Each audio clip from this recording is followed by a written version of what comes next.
后来有关台积电涉密的案件，讲即摆佫掠出一个内鬼，涉嫌偷摕晶片的机密。虽然这个工程师否认，也是去互求刑8年8个月。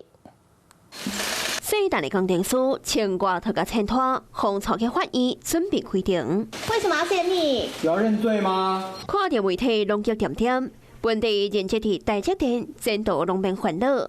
如今却因为牵涉到漏泄秘密去互起诉，今仔日互疑心抵在法院。为什么要弄台积电机密啊？涉密案的主嫌就是较早台积电的工程师，伊离职后挑起东京威力科创，煞想空想芳，找人朋友姓吴甲姓郭的工程师，偷摕2奈米晶片机密的技术。检方搁伫咧东京威力科创的分段硬碟内底，找出有14奈米以下制程的机密技术。主嫌承认是透过另外一个姓陈的工程师摕到的，也掠出到第4内鬼。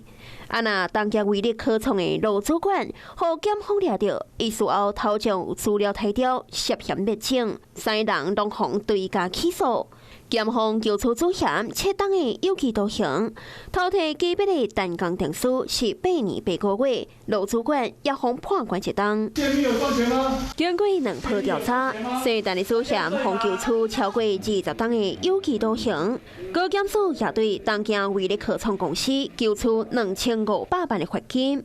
敢阁有其他内鬼，检方也继续挽回求庭。